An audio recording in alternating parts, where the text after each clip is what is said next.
کبھی کبھی انسان بہت مایوس ہو کر یہ سوچنے پر مجبور ہو جاتا ہے کہ کیا اللہ اس کی پکار سن بھی رہا ہے یا نہیں۔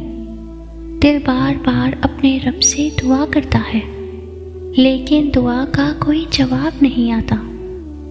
اگر آج تمہارا دل بھی اسی الجھن سے دوچار ہے کہ اللہ سن رہا ہے یا نہیں، تو سنو، جب اللہ تعالیٰ اپنے کسی بندے کی طرف متوجہ ہوتا ہے نا، اس سے بات کرتا ہے، تو یہ طاقتور نشانیاں اسے ضرور دکھاتا ہے جس پر تم اکثر غور نہیں کرتے۔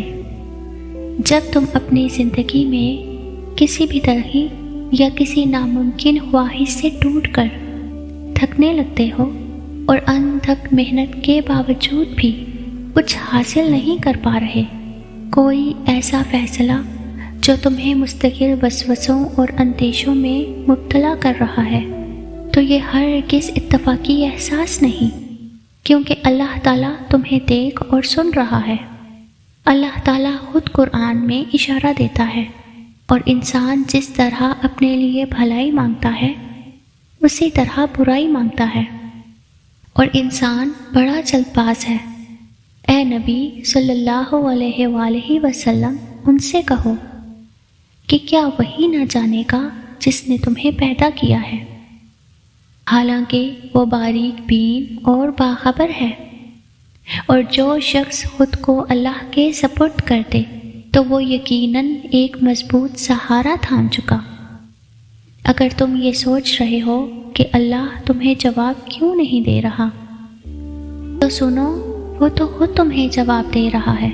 اگر تم ذرا سا غور کرو، کبھی کبھی انجانے میں کیے گئے گناہ تمہاری نگاہ کا زاویہ کسی ایسی سمت موڑ دیتے ہیں کہ تمہاری زندگی میں موجود تمام چیزیں صفر سے ضرب ہونے لگتی ہیں۔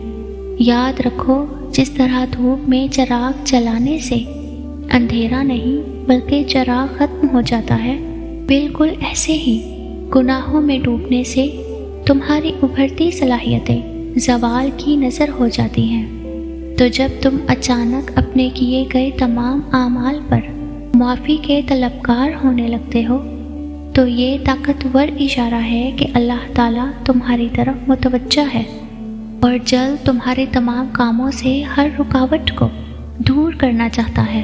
اللہ کو پسند ہے جب انسان ہزار گناہ کے بعد اپنے رب کی طرف پلٹتا ہے، ٹوٹی پھوٹی ہی صحیح اس سے معافی مانگتا ہے، کچی پکی ہی صحیح اس سے توبہ کی تڑپ مانگتا ہے، تو اللہ تعالیٰ اسے معاف فرما دیتا ہے۔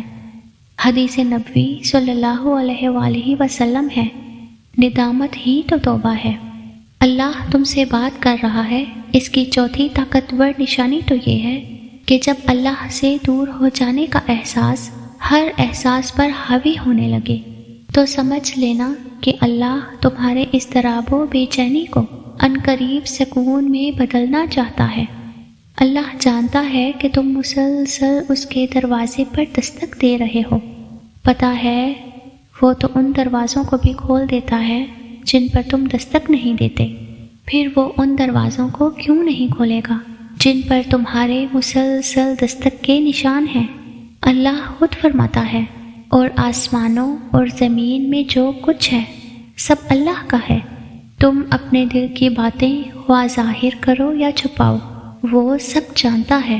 اللہ تعالیٰ سورہ النساء میں ارشاد فرماتا ہے، وَكَفَى بِاللَّهِ عَلِيمًا، اور اللہ کافی ہے، سب کچھ جاننے والا۔ بے شک